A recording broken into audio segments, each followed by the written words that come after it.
ग्रामविकास खात्याचे मंत्री म्हणून एक उत्तम प्रशासक, फरडा वक्ता आणि रोखठोक भूमिका मांडण्यामध्ये ज्यांचं महाराष्ट्रभर नाव आहे असे आपल्या सर्वांचे आदरणीय माननीय अण्णासाहेब डांगे साहेबांच्या प्रमुख उपस्थितीमध्ये सांगली विधानसभा मतदारसंघाचे तिसऱ्यांदा आमदार म्हणून निवडून आलेले सुधीर दादा, महाराष्ट्राच्या आणि देशाच्या इतिहासामध्ये एकच विधानसभा, एकच पक्ष आणि 55 वर्ष आमदार म्हणून ज्यांनी प्रतिनिधित्व केलं, महाराष्ट्राच्या विधानसभेमध्ये आदर्श व्यक्तिमत्व म्हणून ज्यांची ख्याती आहे असे स्वर्गीय डॉक्टर गणपतराव देशमुख साहेब यांचे नातू डॉक्टर बाबासाहेब देशमुख हे सांगोला विधानसभा मतदारसंघातून निवडून आले म्हणून त्यांचा आणि गेली अनेक वर्ष तुम्हाला वाटत होतं की मी एकदा तरी जनतेतनं निवडून यावं म्हणून सातत्यानं जेवढा संघर्ष मी केला त्याच्यापेक्षा जास्तीचा संघर्ष तुम्ही केलाय. हा गोपीचंद पडळकरचा सत्कार मी समजत नाही. ज्यांच्या मनगटामध्ये बळ आहे, ज्यांना अन्यायाच्या विरोधामध्ये लढू वाटतंय मनातून, अशा तुम्हा सर्वांचा हा सन्मान आहे असं माझं म्हणणं आहे, असं माझं मत आहे. सांगलीच्या या स्टेशन चौकामध्ये अनेक ऐतिहासिक सभा झालेल्या आहेत. या सभांमध्ये तुम्ही अनेक वेळा असाल, माझे पत्रकार मित्र अनेक वेळा असतील, व्यासपीठावरील मान्यवर मंडळी अनेक वेळा असतील. मी पण काही वेळा इथं प्रचाराच्या निमित्तानं असेल, पक्षाची भूमिका मांडण्याच्या निमित्तानं असेल, मी अनेक वेळा या चौकामध्ये बोललोय. परंतु या चौकामध्ये जनतेतून निवडून आल्याच्या नंतर आमचा सन्मान होईल असं कधी वाटत नव्हतं, पण आज ते प्रत्यक्षात आलेलं आहे. आणि ते पण इतक्या भव्य दिव्यतेनं. एखाद्या मंत्र्याचा पण सत्कार असा होणार नाही, असा आमच्या तिघांचा सत्कार तुम्ही केलेला आहे. त्याबद्दल मी तुमचं मनापासून आभार व्यक्त करतो. ही सांगली आहे. अण्णाभाऊ साठे यांच्या लेखणीला धार देणारी ही सांगली आहे. छत्रपती शिवाजी महाराजांच्या स्वराज्य निर्मितीमध्ये ज्यांनी अत्यंत महत्वाची भूमिका मांडली त्या भैरजी नायकांची ही सांगली आहे. ही सांगली लता दीदींची आहे. ही सांगली उद्योगपती किर्लोस्करांची आहे, चितळेंची आहे. ही सांगली क्रांतिसिंह नाना पाटलांची आहे. ही सांगली क्रांतीवीर नागनाथ अण्णा नायकवडींची आहे. आणि ही सांगली कृष्णा काठचा रॉबिन हुड बापू बिरू वाटेगावकरांची आहे. माझी सांगली जगात चांगली आहे आणि या चांगल्या सांगलीमधली तुम्ही सगळी सोन्यासारखी माणसं इथं उपस्थित आहात. तर माझा आवाज मला वाटतंय सांगलीच्या जेलमध्ये पण जात असेल, इथून जवळ आहे. मध्यवर्ती कारागृह सांगलीचं. आणि राजनंदिनी तिच्या भाषणामध्ये बोलली की अनेक वेळा खोट्या केसेसमध्ये सांगलीच्या जेलमध्ये आम्हाला राहावं लागलं. ही गोष्ट खरी आहे. 2014ला विधानसभेच्या निवडणुकीच्या पूर्वी 10 दिवस मी सांगलीच्या जेलमधनं सुटलो होतो. आणि केस काय होती तुम्हाला माहित आहे, सगळीकडे त्याचा एकदम डांगोरा पिटला जातो विरोधकांच्याकडून. सांगलीच्या जेलमधला एक आरोपी जो खोट्या केसमध्ये ज्याला अनेक वेळा जेलमध्ये जावं लागलं, त्याचा आज जनतेच्या पाठबळावरती सांगलीच्या चौकामध्ये सन्मान होतोय. ही माझ्यासाठी अभिमानाची बाब आहे. प्रस्थापित व्यवस्थेच्या विरोधामध्ये तुम्ही जाण्याचा प्रयत्न केला तर पहिल्यांदा तुम्हाला जेलचा रस्ता दाखवला जातो, हे लक्षामध्ये ठेवा. आणि ज्यांची ज्यांची ही तयारी आहे त्यांनी राजकारणामध्ये पुढे गेलंच पाहिजे. अरे जेवढ्या केसेस माझ्यावरती टाकल्या त्याच्यापेक्षा 1000 पटीनं जेलमधनं बाहेर आल्यानंतर हार लोकांनी आम्हाला घातलेले आहेत. याच सांगलीपासून आटपाडीपर्यंत 10-20 हजार लोकांची रॅली जेलमधनं सुटल्यानंतर या महाराष्ट्रातल्या लोकांनी बघितलेली आहे. लोकांना वाटतं गोपीचंद असाच आला, याला काही लॉटरी लागली. लॉटरी लागली नाही रे बाबांनो. आमचा इतिहास नीट बघा. आम्ही लढणारी माणसं आहोत. अण्णासाहेबांनी इतिहास सांगितला. जो समाज स्वतःचा इतिहास विसरतो तो समाज नव्यानं इतिहास निर्माण करू शकत नाही. हे तुम्ही लक्षात घ्या. अण्णासाहेबांनी जे सांगितलंय ते आपण सगळ्यांनी सिरियस घेण्याची आवश्यकता आहे. आज राजकारणामध्ये आपण पुढे आला पाहिजे. राजसत्ता आणि राजपाट कधी मागून मिळत नसतो, तो नेहमी हिसकावून घ्यायचा असतो. मी पहिल्यापासून ही भूमिका मांडतोय. तुमच्यासाठी कुठलं सिंहासन ठेवलेलं नाही आहे. तुम्हाला सिंहासन निर्माण करावं लागेल. नसेल तर जो सिंहासनावरती आहे त्याच्या पाठीत लाथ घालून त्याला बाजूला करून तुम्हाला तिथं बसावं लागेल. त्याशिवाय तुम्हाला राजसत्तेतलं सिंहासन मिळू शकत नाही. अरे मी 2006 राजकारणामध्ये आलो. 6 ते किती झाले बघा, 24 जनतेतून निवडून यायला किती वेळा पडलो मी निवडणुकांमध्ये. 5 वेळा मी निवडणुकांमध्ये हारलोय. 2-3 वेळा विधानसभा, 1 वेळा लोकसभा, 1 वेळा जिल्हा परिषद. एवढा वेळा लोक म्हणा हा वेळा आहे. अण्णासाहेबांनी सांगितलं धनगराचं वेळ दिवस सरूस तर जात नाही. लोक बोलतात खासगीत, आजही बोलतात की गोपीचंद पडळकर जिल्हा परिषदचा सदस्य झाला नाही हा आमदारकी लढवतो. ग्रामपंचायतचा सदस्य झाला नाही हा आमदारकी लढवतो. पंचायत समितीचा अजून मेंबर नाही हा आमदारकी खासदारकी लढवतो. ह्याला येड लागलाय. हा असाच संपून जाईल. होय, गोपीचंद वेडा होता म्हणून लढला. शहाणा असता तर कुणाच्या तर नोकरीला असता कारकून म्हणून. वेडा होता म्हणून लढला. हे वेड पण आपल्या सगळ्यामध्ये असायला पाहिजे. प्रत्येकामध्ये असायला पाहिजे. वेडा माणूस क्रांती करतो. जो ध्येय वेडा आहे, जो संघर्ष करायची तयारी ठेवतो, जेलमध्ये जाऊन बसायची तयारी ठेवतो, तो वेडाच माणूस असतो. शहाणा माणूस असू शकत नाही. शहाणा असता तर तो पाया जाऊन पडला असता. मला माफ करा, माझ्यावरती केस करू नका, पोलिसाला सांगा, आत टाकू नका. धनगर वेडा आहे अशी लोक बोलतात. मी म्हणतो होय, धनगर वेडा असतो म्हणून तर त्या वेड्यापणामध्ये मेंढपाळाचा पोरगा सुभेदार मल्हारराव होळकर झाला. त्या वेड्यापणामध्ये तलवार हातामध्ये घेतली आणि सिंधू नदीच्या पलीकडे अफगाणिस्तानामध्ये अटके पार भगवा झेंडा फडकवला. वेड्यापणामध्येच यशवंतराव होळकर इंग्रजांच्या विरोधामध्ये लढले. 25 वेळा सलग इंग्रजांना हरवणारा या देशामध्ये दुसरा योद्धा नाही आहे. आणि छत्रपती शिवाजी महाराजांच्या नंतर राजे उमाजी नाईक आणि त्यांच्या नंतर महाराजा यशवंतराव होळकर यांनी स्वतःचा राज्याभिषेक केला आणि चक्रवर्ती महाराजा झाले. हे वेडेपणातच होतं. हे शहाण्या माणसाचं काम नाही आहे.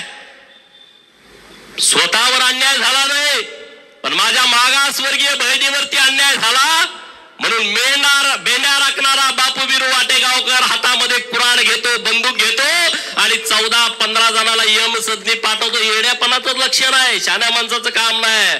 आणि म्हणून हा वेडापणा मी नेहमी करणार. अरे तुमचं उदाहरण देतो. या सांगलीच्या मार्केटमध्ये हमाल म्हणून आमचे बापजादे आले. त्या हमालाची पोर आता व्यापारी म्हणून अख्खं मार्केट ताब्यात घेऊन बसलेत. हा वेड्यापणाचंच काम आहे, हे शहाण्या लोकांचं काम नाही आहे. आज त्या हमालाची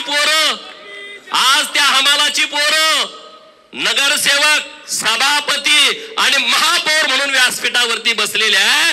असा वेडापणा आपल्याला नेहमी करायचा आहे, हे लक्षामध्ये ठेवा.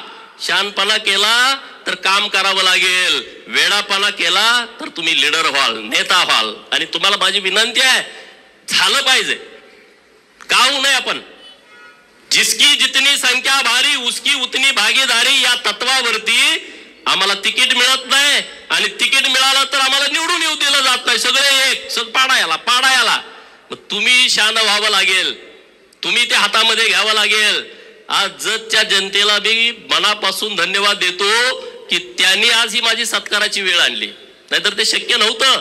जत तालुक्यातल्या जनतेने डॉक्टर आळीसाहेब व्यासपीठावरती अन्य मान्यवर बरेच आले असतील, तर त्यांनी इतक्या क्षमतेनं, इतक्या ताकदीनं माझ्यासारख्या कार्यकर्त्याला 26 ऑक्टोबरला माझी उमेदवारी घोषित झाली, 20 नोव्हेंबरला मतदान होतं. भाजपमधले काही लोक ताकदीनं विरोधामध्ये भूमिका मांडत होते, हा बाहेरचा आहे, हा बाहेरचा आहे, हा परका आहे, भूमिपुत्र नाही आहे. अशा काळामध्ये तालुक्यातली जनता माझ्या पाठीमागे ठामपणे उभं राहिली. मी जतकरांना मनापासून धन्यवाद देतो आणि मी त्यांना जो शब्द दिलाय विधानसभेच्या प्रचारामध्ये, तो प्रत्येक शब्द आणि शब्द पूर्ण करण्यासाठी पुढची 5 वर्ष मी रात्रंदिवस मेहनत घेईल. आणि त्याबरोबर महाराष्ट्रातले काही विषय असतील, महाराष्ट्रातले काही प्रश्न असतील तर त्याच्यासाठी पण काम करेन ना. अरे किती आम्ही लढलोय, आमचं कौतुक आम्ही करतोय अशातला भाग नाही. अनेक विषय मी विधान परिषदेचा आमदार झाल्यानंतर सभागृहामध्ये घेतले. सांगली मधले महानगरपालिकामध्ये बदली कामगार आहेत, मानधनवरती कामगार आहेत, 1200च्या वर आहेत. मला भेटले मंत्रालयामध्ये, पप्पू डोंगरे साहेब होते, सुधीर दादा होते, की बाबा असा असा प्रश्न आहे. आम्ही लावून धरला. त्या लोकांचा प्रश्न ऑर्डर पर्यंत आला, परंतु एक सचिवानं मेक मारून ठेवली, तो आमच्या हिताचा नव्हता. म्हणून आम्ही त्यांना सांगितलं थांबवा, परत आमचं सरकार येणार आहे, आम्ही परत दुरुस्ती करून घेतो. एखाद्याचं प्रामाणिकपणे काम केल्याच्या नंतर लोक जाणीव कशी ठेवतात बघा. आता इथं चिंगा काकू आली, मला दिसली स्टेजवरनं, त्यांच्या बरोबरच्या सगळ्या सफाई कामगार भगिनी आहेत, नटून थटून आल्या चिंगा काकू. ती इतकी रागात होती आमच्यावरती, आमची ओळख नव्हती. सचिवाच्या दालनाच्या बाहेर त्या उभा होत्या आणि त्यांना कोणी तर सांगितलं की काही लोकांचं हे काम करायला, ते असं एकदम रागात होते आमच्यावर, नुसत्या शिव्या द्यायच्याच बाकी होत्या. मी म्हटलं पप्पू डोंगरे साहेब ह्या काय असं एवढ्या कालवा करतात. ते म्हणले त्यांचं काम होणार नाही असं कोणीतरी सांगितलंय. त्यांनी ट्रेन पकडली, मुंबईमध्ये आले, सचिवाच्या दालनाच्या बाहेर होते.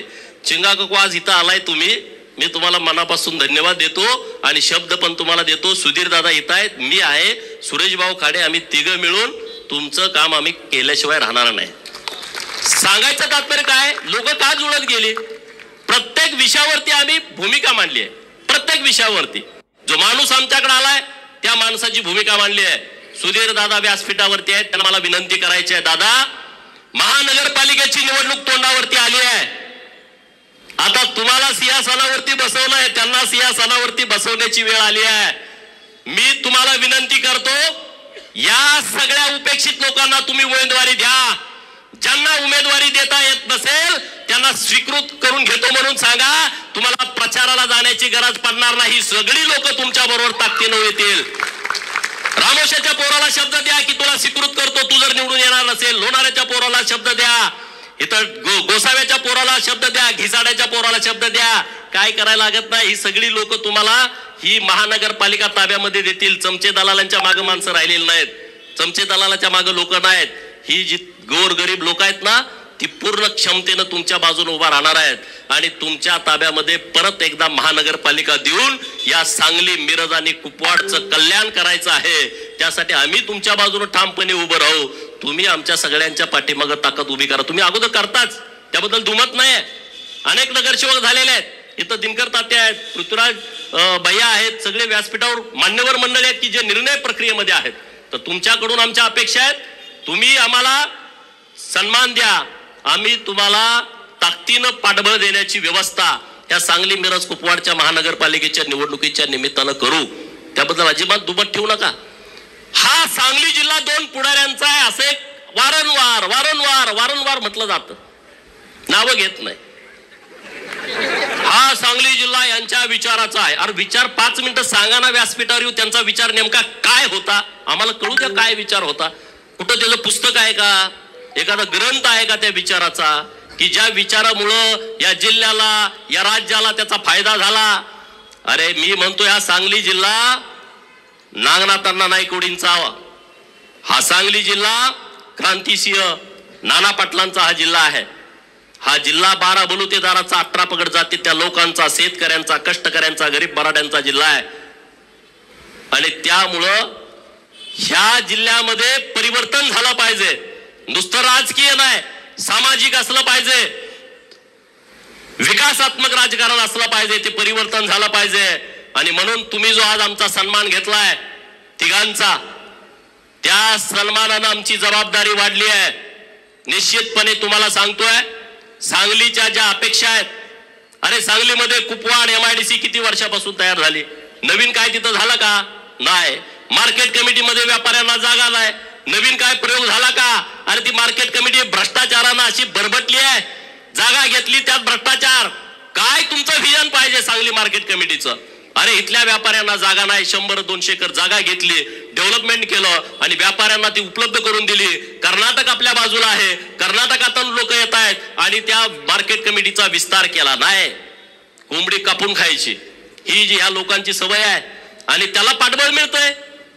कारवाई होणं अपेक्षित होतं, कारवाई झाली नाही. मार्केट कमिटीवरती कारवाई होणं अपेक्षित होतं. जिल्हा मध्यवर्ती बँकेवरती कारवाई होत नाही, कारण हा फिरत असतो नेता, त्यांचा पाया पडत असतो अंधारामध्ये, कळत नाही, मॅनेज होतो, मग कारवाई होत नाही.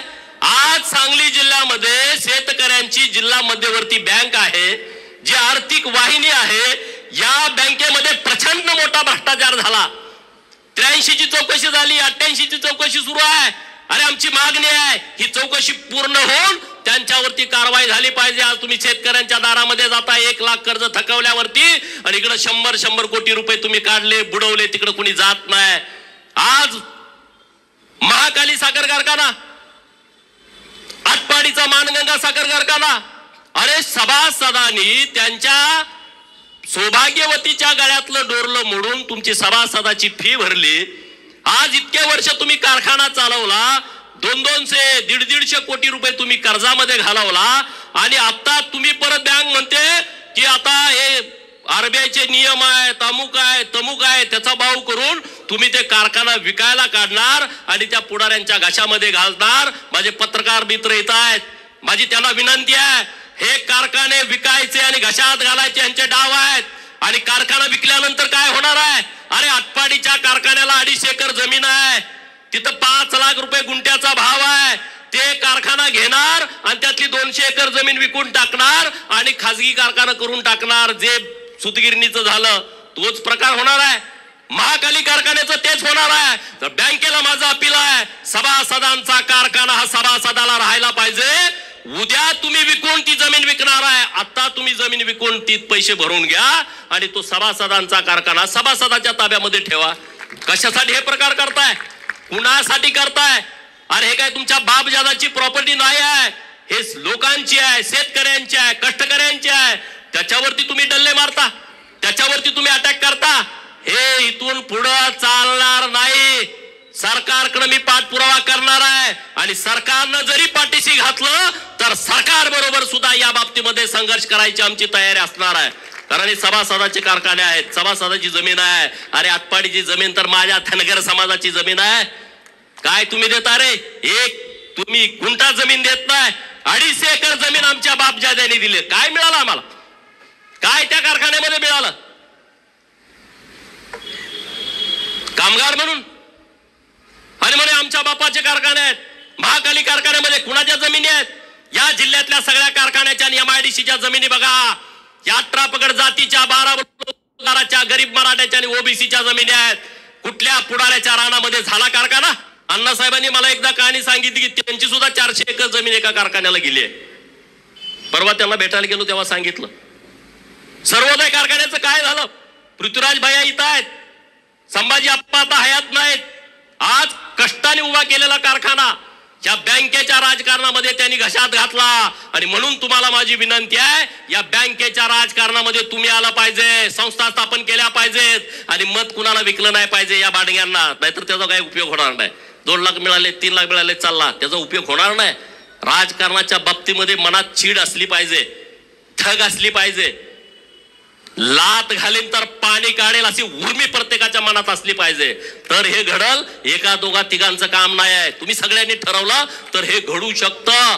ही क्षमता, ही ताकद ही तुमच्यामध्ये आहे आणि त्या ताकदीनं आपल्याला पुढे जायचं आहे. आज आम्ही जतकरांना आव्हान केलं होतं की तुम्ही आम्हाला जमीन द्या. 1,500 एकर जमीन दिली. पत्रकार मित्रांना माझी विनंती आहे, अरे या जिल्ह्यामध्ये MIDCला 1,500 एकर एका जागेवर जमीन कुठंच जिल्ह्यात मिळू शकत नाही. आज ती जतमध्ये मिळाली आहे. आज आमचे राज्याचे नेते, मुख्यमंत्री देवाभाऊ दावोसला गेलेत. 4-5 दिवस ते दावोसला असणार आहेत. 7 लाख कोटीच्या वर इन्व्हेस्टमेंट ते महाराष्ट्राला घेऊन येणार आहेत. आणि मी सकाळी पण त्यांना विनंती केली, मागच्या 4 दिवसात पण देवाभाऊला भेटलो की दावोसच्या दौऱ्याला तुम्ही मुख्यमंत्री झाल्यानंतर पहिल्यांदा जाताय. तो दौरा यशस्वी होणार याबद्दल कुणाच्या मनामध्ये शंका नाही, पण दौरा यशस्वी होण्यामध्ये माझ्या सांगली जिल्ह्याला आणि जत तालुक्याला एक मोठा इंटरनॅशनल प्रकल्प तुम्ही आम्हाला दिला पाहिजे, ही मी विनंती त्यांच्याकडे केलेली आहे. आणि होय, त्यांनी शब्द दिलाय की कसल्याही परिस्थितीमध्ये सांगली जिल्ह्याला एक आम्ही प्रकल्प देऊ. अरे मी साधा आमदार आहे, मी नामदार नाही आहे. आज डॉक्टर बाबासाहेब देशमुख साहेबांनी मत व्यक्त केलं की या सांगली जिल्ह्याकडे एक काळ नेतृत्व होतं. या सांगली जिल्ह्यातले कॅबिनेट मंत्री अनेक वर्ष अनेक वेळा महाराष्ट्राच्या राजकारणामध्ये होते. मी टीकात्मक बोलत नाही आहे, वस्तुस्थिती मांडतोय. जर या सांगली जिल्ह्यातले एवढे मातबर नेते महाराष्ट्राच्या मंत्रिमंडळामध्ये होते, 1990 पासूनच्या राजकारणामध्ये होते, 90 पासून 2024 ला असा कुठला प्रकल्प त्यांनी आणला की त्याचं नाव त्यांना लोकांना सांगता येईल की ज्या प्रकल्पामध्ये माझ्या सांगली जिल्ह्यातली 10,000 पोरं काम करतायत आणि त्यांना 40-50 हजार रुपयाचं पेमेंट मिळतंय. एक प्रकल्प आहे का?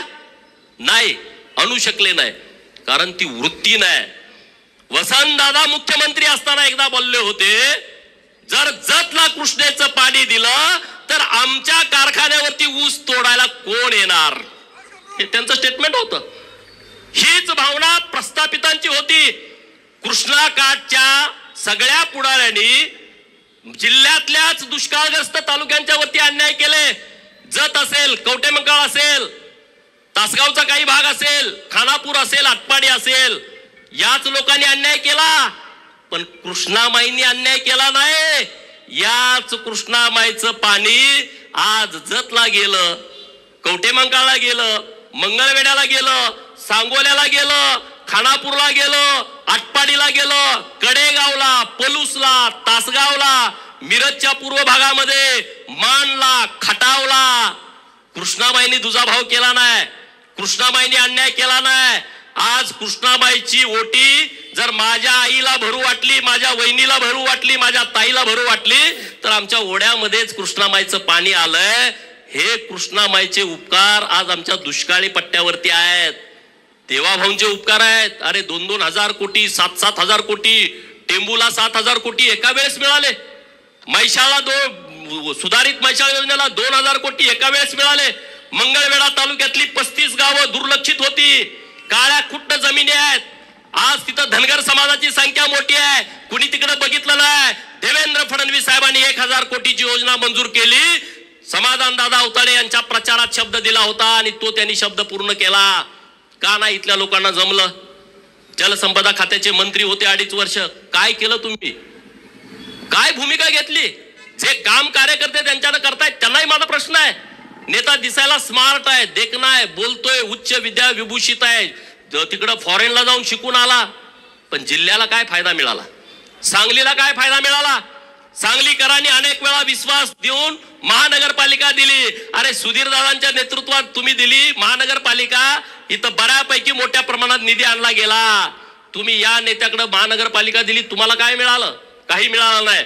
माझी विनंती आहे तुम्हा सगळ्यांना की तुम्ही ताकदीनं सोबत उभा राहावा, सुधीर दादांच्या सोबत उभा राहावा. आम्ही खांद्याला खांदा लावून काम करायला तयार आहोत, कारण सांगली बदलली पाहिजे. अरे मी या सांगलीत कॉलेजला होतो 2000 साली, 11-12वीला.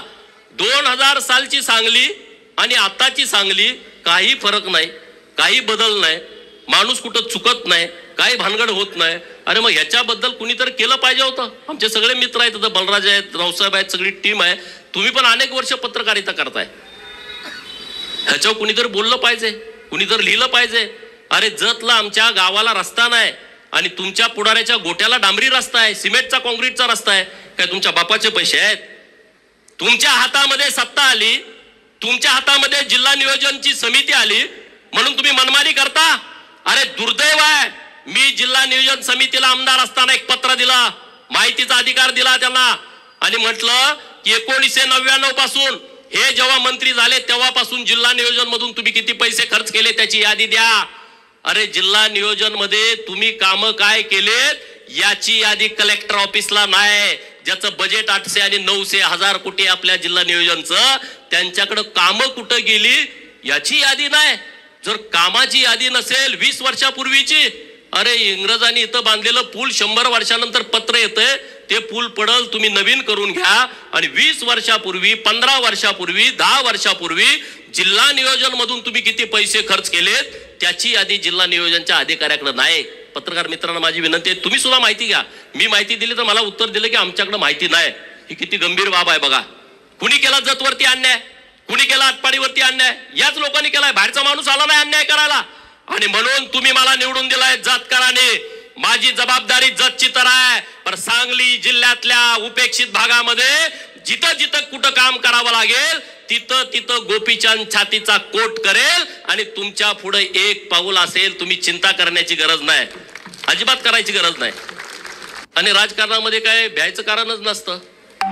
डॉक्टर बाबासाहेब आंबेडकर साहेबांनी आपल्याला इतके अधिकार दिलेले आहेत, तुम्ही कशाला भीताय? काय नाही. ही लढाई काय तुम्हाला बंदूक घेऊन, पिस्तूल घेऊन बॉम्ब गोळा टाकायची लढाई नाही आहे. ही लढाई विचाराची आहे आणि एका बोटाची आहे. ईव्हीएम वरती बोट पटा पटा पटा तुम्हाला काय करायचं ते करू शकता. तुम्हाला हे तर काय हाणामाऱ्या करायची नाही लढाई. त्यामुळे कुणाला घाबरायचं कारण नाही. आता जिल्ह्यामध्ये एक चांगलं संघटन होण्याची आवश्यकता आहे. कारण 90चे काय टीम होती ती आता राजकारणातून बाहेर पडते, नवीन टीम आली. 90चा आमदार एकटा जयंतराव आहे. 11,000 निवडून आल्यामुळे तो पडल्यासारखा आहे. आणि जयंतरावचं दुखणं दुसरं आहे की आरआरचा पोरगा आमदार झाला आणि माझा पोरगा आमदार होत नाही, ह्याचं टेन्शन सगळ्यात जास्त जयंतरावला आहे. आणखी काही नेत्यांना पण त्यांचं नाव घ्यायला नको, हे लगेच स्फोट करतात राज्यामध्ये. आरआर बरोबर असणाऱ्या अनेक पुढाऱ्यांचं दुखणं हे आहे की आरआरचं पोरगा आमदार झालं, मग आमचं कसं होणार, तुमचं कसं होणार? तुमची लायकी, तुमची क्षमता, तुम्ही काम केलेलं. जतमध्ये पण चाचपणी केली होती माझ्या अगोदर. त्यांचं ती एजन्सी ते फार हुशार माणूस आहे. एजन्सीचा रिपोर्ट आला नापास, पूर्ण. काही जरी केलं तर काही होत नाही. परत त्यांनी हातकलंगले लोकसभेचा सर्वे केला, नापास. सांगलीत पुढी सोडली, लोकसभेला इकडे उभा राहणार आहे, ह्या पार्टीत येणार, होत नाही, शक्य नाही. सत्ता आणि पैसा या मस्तीवरती राजकारण करायची आता वेळ गेलेली आहे, वेळ संपलेली आहे. सत्ता आणि पैशावरचं जर राजकारण असतं तर हा गोपीचंद आमदार होऊ शकला नसता. लोकांच्या हातामध्ये ह्या सगळे विषय गेलेले आहेत, लोकांच्या हातामध्ये ह्या निवडणुका गेलेल्या आहेत. मी लोकसभेला उभा होतो, सांगलीकरांनी मला मतं दिली. एवढी काही जास्त नाही मतं, पण बऱ्यापैकी दिली. आता सुधीर दादा तेव्हा विरोधात असल्यामुळे मतं कोण देणार आपल्याला? तेव्हा मतं आपल्याला मिळाली नाहीत. परंतु मी तेव्हा इथं भाषणं केली होती या चौकामध्ये. मी खासदार झाल्याच्या नंतर मी हे करेन, म्हणजे सगळ्यात महत्वाचा होता की 7 स्टार लायब्ररी करेन, असा मी शब्द तेव्हा विद्यार्थ्यांना देतो. मी झालोच नाही तर कसा देणार? आता विधानसभेचा आमदार झालोय, सुधीर दादांच्या बरोबर गट्टी करून त्यांचा फंड, माझा फंड असं करून सांगलीमध्ये एक विद्यार्थ्यांच्यासाठी 7 स्टार लायब्ररी करण्याचा विचार आम्ही करतोय. दादा देऊ ना शब्द, तुमच्या वतीनं देऊ ना? हा, सुधीर दादांच्या वतीनं शब्द मी देतो की आपण करू शकतोय, आपण बदल करू शकतोय. सांगलीतले लोक खूप चांगले आहेत, काम करण्याची क्षमता असणारी लोक आहेत, टीम पण खूप चांगली आहे. तर अशा पद्धतीने आपण सगळेजण पुढे जाऊ. डॉक्टर बाबासाहेब देशमुख साहेब विधानसभेवरती निवडून आलेले आहेत, त्यांच्याकडे इतका मोठा वारसा आहे, त्यामुळे त्यांची जबाबदारी माझ्यापेक्षा जास्त आहे. मी हुबला काय म्हणून सगळ्याला जग जाहीर आहे, पण त्यांना तसं करून चालत नाही. मला काय उलट पालट ते हुबला काय जाऊ दे असं म्हणते, पण तुम्हाला तसं करून चालणार नाही. कारण तुम्ही आबासाहेबांचे नातू असल्याच्यामुळं तुम्हाला तेवढंच बोलावं लागेल, तेवढंच निर्णय घ्यावे लागतील, तशा पद्धतीनेच तुम्हाला पुढे जावं लागेल. आणि आबासाहेबांच्या कार्यकर्तृत्वावरती आज अख्खं महाराष्ट्र अभ्यास करतो, त्यांना आदर मानतो, अभिमान आहे. माझ्यासारख्या कार्यकर्त्याला अभिमान आहे. आबासाहेबांची विचारसरणी वेगळी, आमची वेगळी होती. आबासाहेब अनेक वेळा स्टेजवरनं मला दम द्यायचे. मी एका माणसाच्या विरोधात बोललो, तू बस नाही मी निघालो म्हणायचे. पण आबासाहेबांच्या बद्दल प्रचंड आदर सगळ्यांच्या मनामध्ये आहे, सगळ्या लोकांच्या मनामध्ये आहे. आणि देवेंद्र फडणवीस साहेबांनी सभागृहामध्ये मागणी केली होती की आबासाहेबांचा अर्धाकृती पुतळा हा विधान भवनात बसवायचा.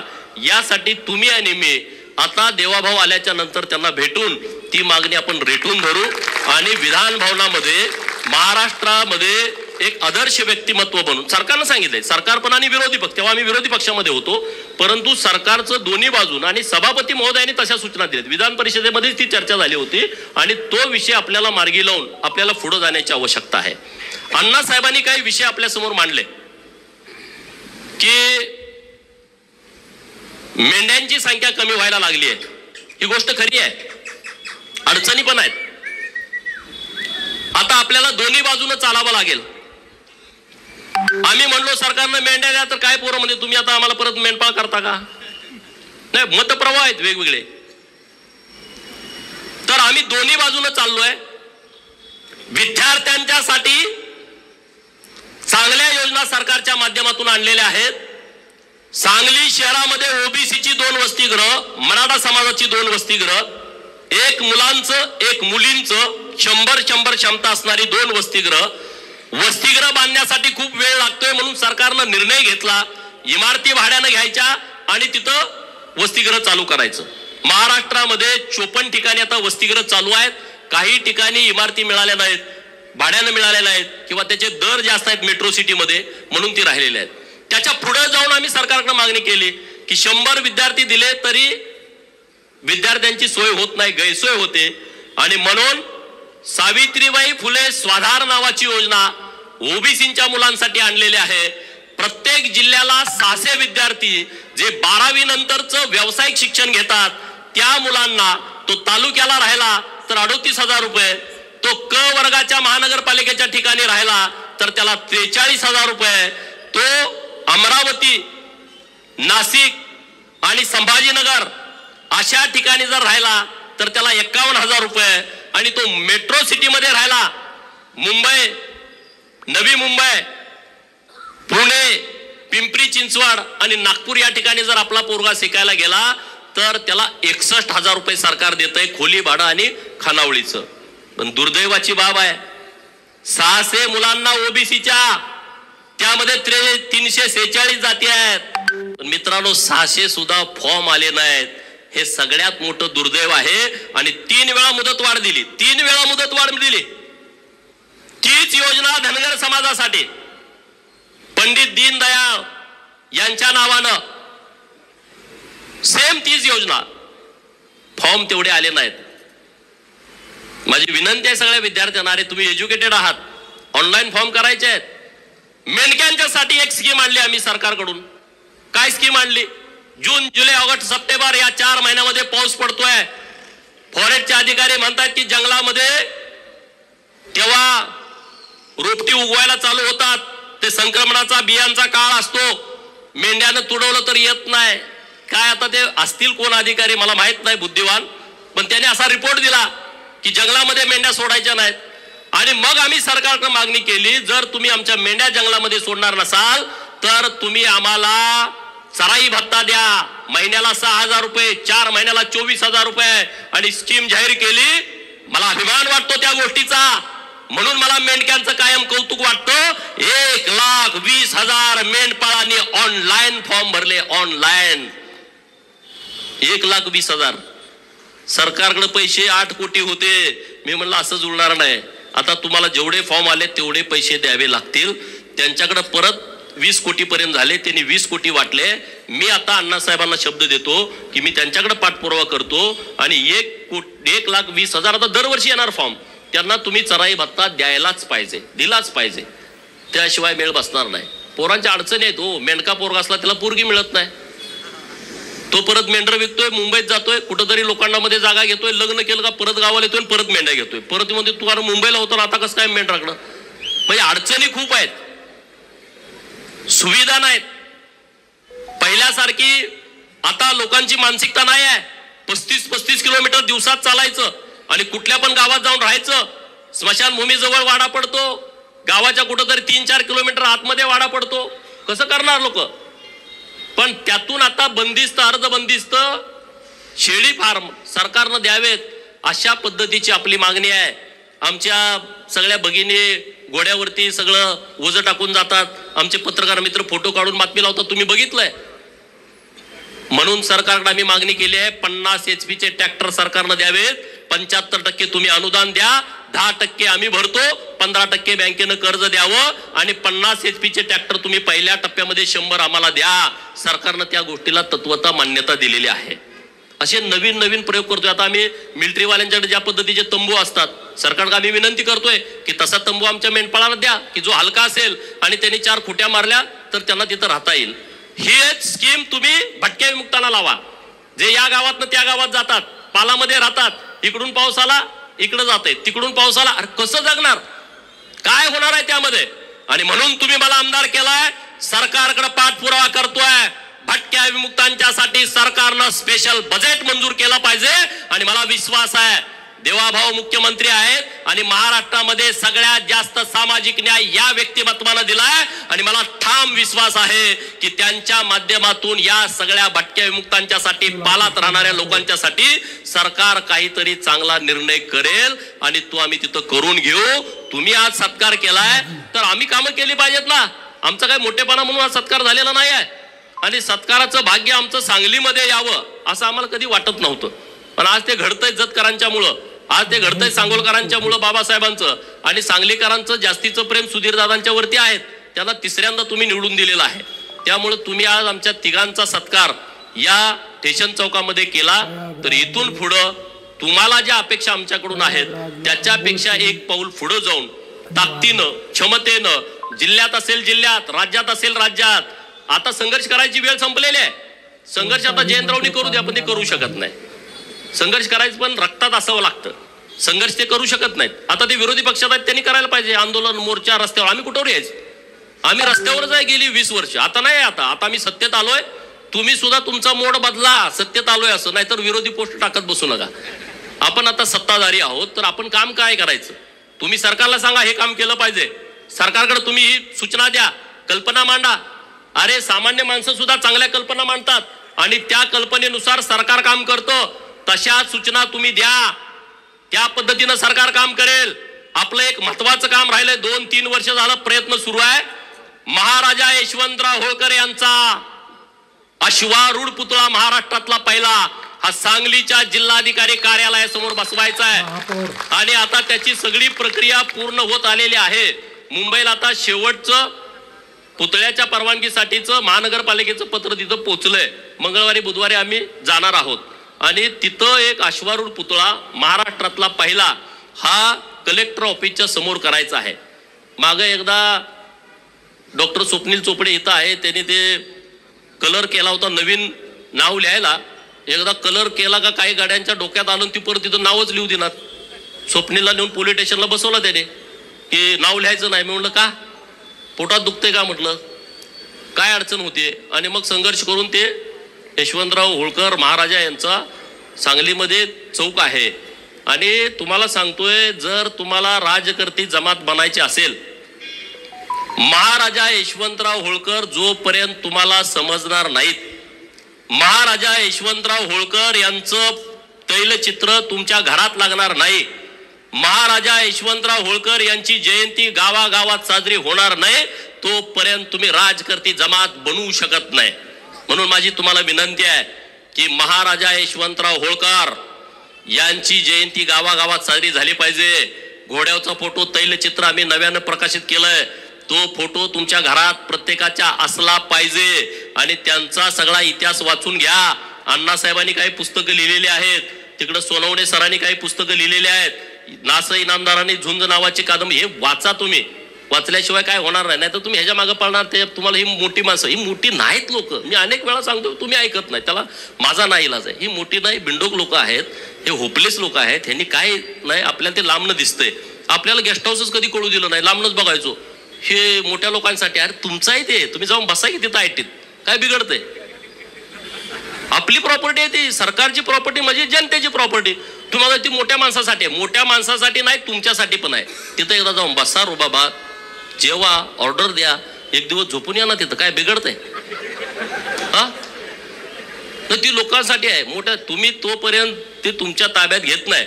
कलेक्टर ऑफिसला गेला, भेटाय ना, शिपायात जाऊ ना, धडका मारून जावा ना, साहेबाला जाऊन भेटा, तहसीलदारला जाऊन भेटा.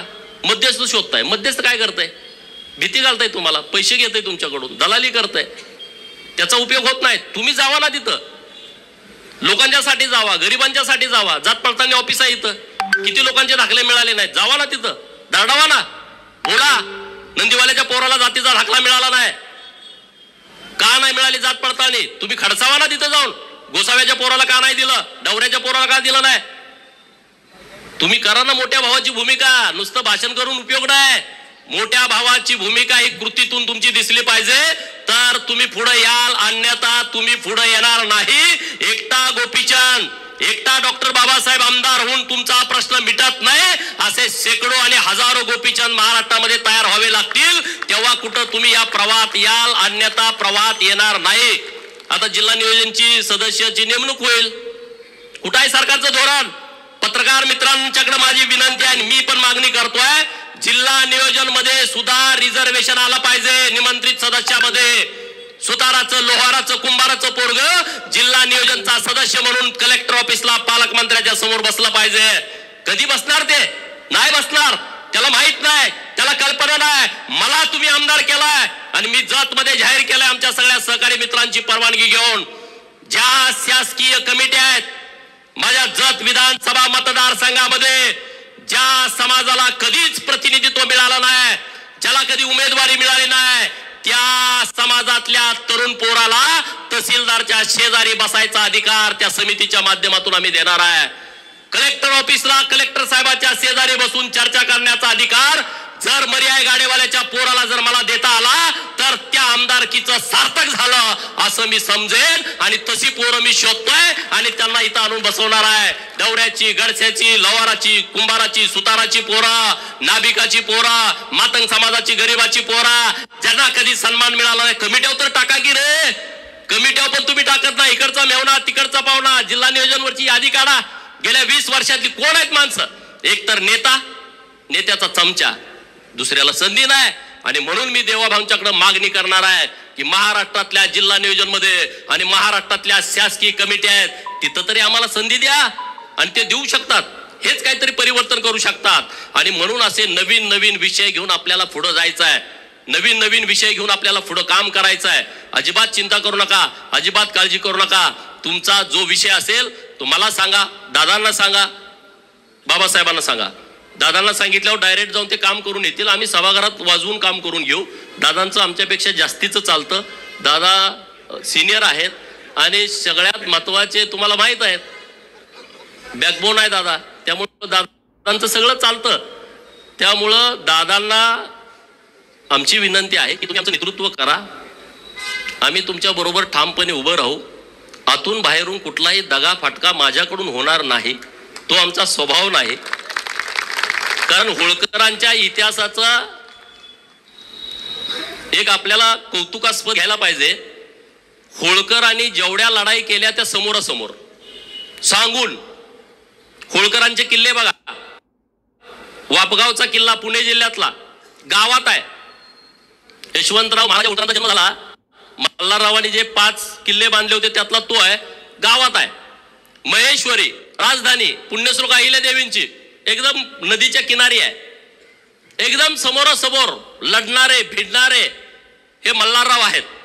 आणि त्यामुळं ज्यांना आम्ही लढाय त्यांना समोरच लढतो, अजिबात चिंता नाही. आणि त्यामुळं दादांसारखं ज्येष्ठ नेतृत्व आपल्या सांगली जिल्ह्यामध्ये आहे. त्यांच्या नेतृत्वामध्ये आपण सांगली शहरामध्ये, ग्रामीणमध्ये ते जास्त फिरत नाहीत, पण सांगली शहरामध्ये आम्ही पूर्ण क्षमतेनं त्यांच्या सोबत राहू. एवढंच या निमित्तानं बोलतो. फळ मार्केटमधली लोक असतील, हमाली करणारी सगळी मंडळी असतील आणि तुम्ही सगळे, तुमचं माझ्यावरती खूप उपकार आहेत. भाषणात सांगण्यासाठी नाही आहे.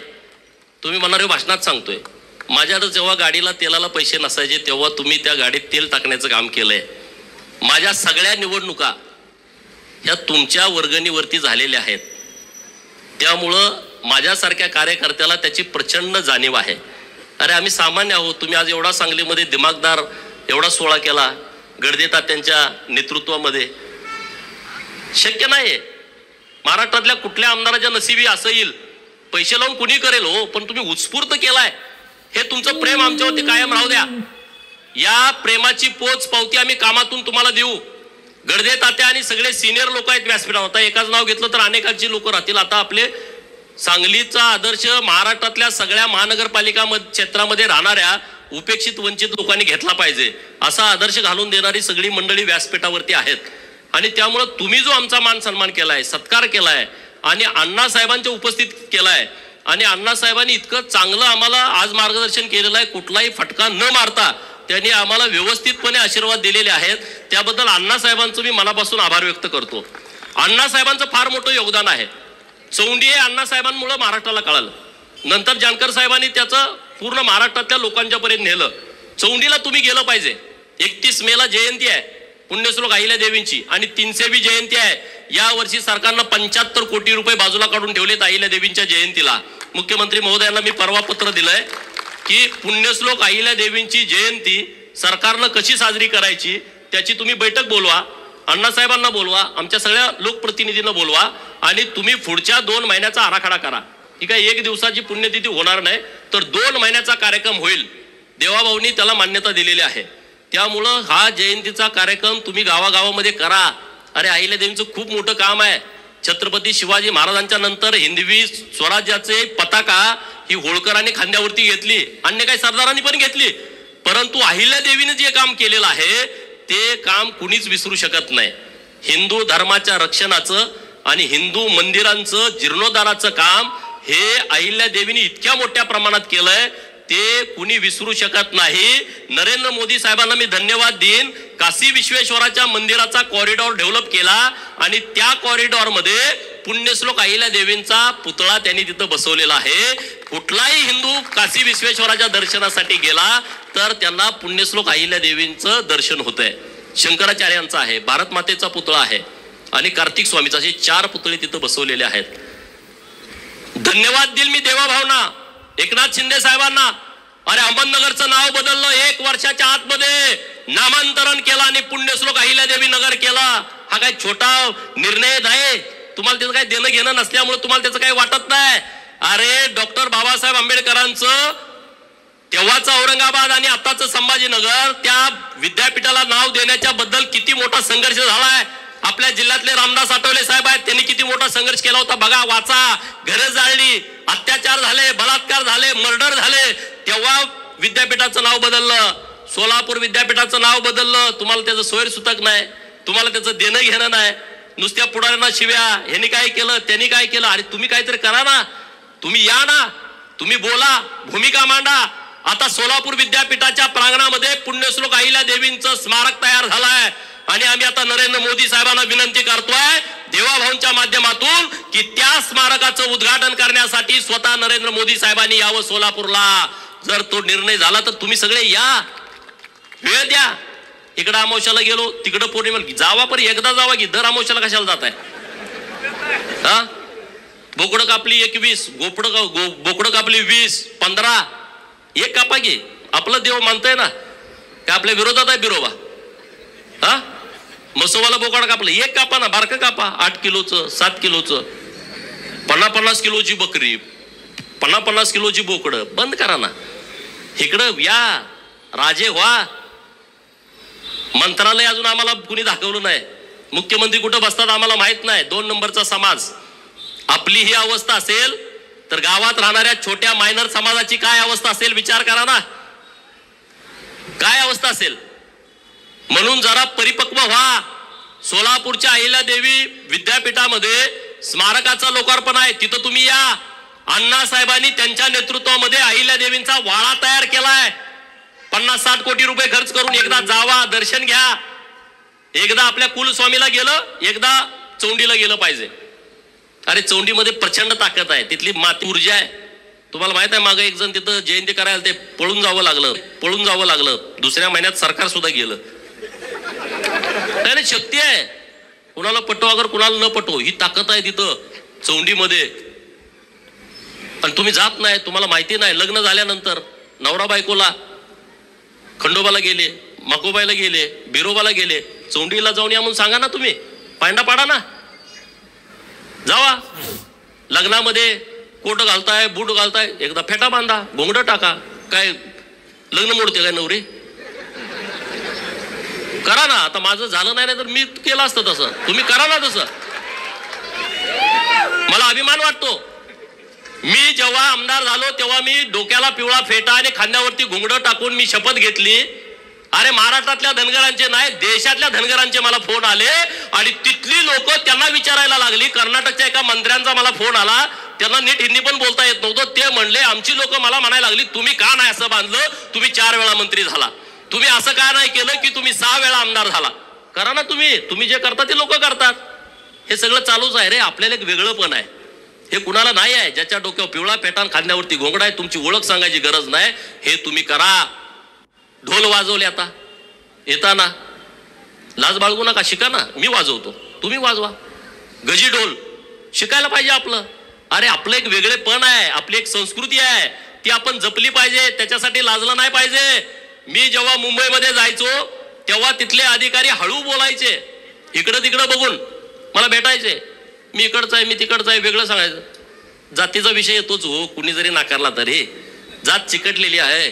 किती जरी पुरोगामी महाराष्ट्र म्हटलं तर तसं काही नाही आहे. हे सगळं थोतांड आहे. तुम्ही एसटीत जरी बसला, शेजारचा माणूस तुम्हाला विचारतो तुमचं गाव कुठलं, तुमचं नाव काय. आडनावावरनं जर त्याला जात कळली नाही, तुमच्या पाहुण्याचं आडनाव काय, पाहुण्याचं गाव कुठलं, त्याच्यावरून त्याला जात कळली नाही तर 10 मिनिटांत म्हणतोय तुमची जात कुठली हो. एसटीत बसलेलं त्याला काही संबंध नाही, त्याचं काही देणं घेणं नाही, तुमची त्याची ओळख नाही, तरी ते विचारताय जातीवरती येत आहे. अरे मग जर आपल्याला असं वैभव मिळालं असेल तर तुम्ही ते जपलं पाहिजे, ते टिकवलं पाहिजे. गोपीचंद तुम्हाला वाटला हे नालायक आहे, मला सोडून द्यावं, पण दुसरा विषय घेऊन तुम्ही पुढे या ना. सगळेच माझ्याबरोबर असे नाहीत, 5-2% माझे सुद्धा एकदम चिंध्या करणारी लोक आहेत, मला माहित आहे. पण मी काय तुमच्यावर रागाला आलोय का, मी रागाला पण येणार नाही. माझा विषय पूर्णपणे वेगळा आहे, माझे वैचारिक शत्रू पूर्णपणे वेगळे आहेत आणि त्यामुळं तशा पद्धतीनं मी पुढे जातोय. कुणी जरी मला थांबवण्याचा प्रयत्न केला, मी थांबणारा माणूस नाही. कारण मी थांबत नाही, कारण तुम्ही सगळे माझ्या सोबत आहात. एक बच्चनजींची कविता आहे, ती मी तुम्हाला वाचून दाखवणार आहे. मैं पत्थर पर लिखी इबारत हूं, मैं पत्थर पर लिखी इबारत हूं, शीशे से कब तक तोड़ोगे. मैं पत्थर पर लिखी इबारत हूं, शीशे से कब तक तोड़ोगे. मिटने वाला मैं नाम नहीं, मिटने वाला मैं नाम नहीं, तुम मुझको कब तक रोकोगे, तुम मुझको कब तक रोकोगे. मैं सागर से भी गहरा हूं, मैं सागर से भी गहरा हूं, तुम कितने कक्कड़ फेंकोगे. मैं सागर से भी गहरा हूं, तुम कितने कक्कड़ फेंकोगे. चुन चुन कर आगे बढ़ूंगा मैं, चुन चुन कर आगे बढ़ूंगा मैं, तुम मुझको कब तक रोकोगे. तुम हालातों की भट्टी में, तुम हालातों की भट्टी में जब जब मुझको झोंकोगे, तुम हालातों की भट्टी में जब जब मुझको झोंकोगे, तब तपकर सोना बनूंगा, तब तपकर सोना बनूंगा, तुम मुझको कब तक रोकोगे. अनेक वेळा संघर्षाच्या भट्टीमध्ये तुम्ही आम्हाला ढकललंय, आम्ही तावून सुलाकून निघालोय. आणि तुम्हाला पण मी सांगतो, संघर्षाच्या भट्टीमध्ये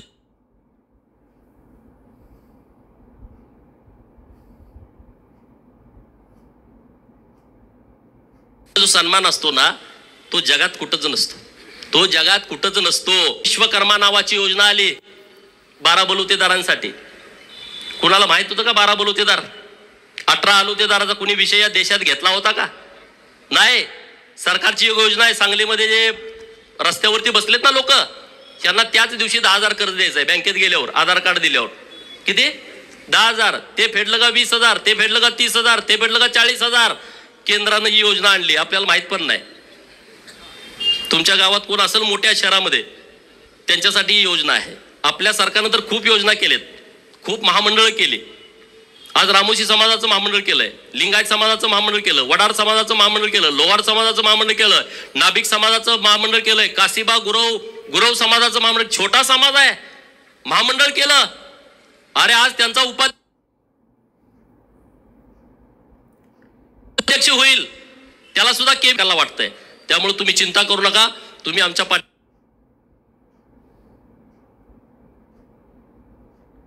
मग ताकदीनं तुम्हाला तो अधिकार आहे, पण प्रेमामध्ये कमी करू नका, एवढी तुम्हाला माझी हात जोडून विनंती आहे. अण्णासाहेबांनी जी जबाबदारी माझ्याकडे दिलेली आहे, मी अण्णासाहेबांना शब्द देतो की या जबाबदारीसाठी जीवाचं मी रान करेन. मला माझी हात जोडून विनंती आहे. अण्णासाहेबांनी जी जबाबदारी माझ्याकडे दिलेली आहे, मी अण्णासाहेबांना शब्द देतो की या जबाबदारीसाठी जीवाचं मी रान करेन. समाजाच्या प्रश्नासाठी, बहुजनांच्या प्रश्नासाठी, उपेक्षितांच्या प्रश्नासाठी, शेतकरी कष्टकऱ्यांच्या प्रश्नासाठी सभागृहामध्ये मी ही आमदारकी पणाला लावेल. त्याबद्दल तुम्ही अजिबात दुमत करू नका आणि पूर्ण क्षमतेने आपल्याला पुढे जायचं आहे. बदल हा नेहमी होतो. एक वेळ तुम्ही सुद्धा राजकर्ती जमात बनणार आहे सगळी लोक. मी नुसतं धनगर समाजासाठी बोलत नाही. अरे उकिरड्याचा पांग फिटतो, आपल्या घरात आई म्हणते की नाही, उकिरड्यांचा सुद्धा पांग फिटतो. अरे आपण तर अशी धडधाकट सगळी मंडळी आहोत, आपला सुद्धा पांग फिटेल. आमच्या चिंगा काकूचा सुद्धा पांग फिटणार आहे पुढच्या महिन्यामध्ये, फिटणार आहे, काही चिंता करू नका. आणि त्यामुळे इतक्या मोठ्या संख्येनं तुम्ही आला, उपस्थित राहिला, त्याबद्दल मी तुमचं सगळ्यांचं मनपूर्वक आभार मानतो. ज्या सगळ्या लोकांनी यामध्ये काम केलंय सगळ्यांची नावं घेता आली नसतील, परंतु तुम्ही पूर्ण ताकदीनं इतका भव्य दिव्य देखणा कार्यक्रम घेतला, अख्ख्या सांगलीमध्ये सगळं वातावरण तयार केलंय, त्याबद्दलही तुम्हाला धन्यवाद देतो आणि थांबतो.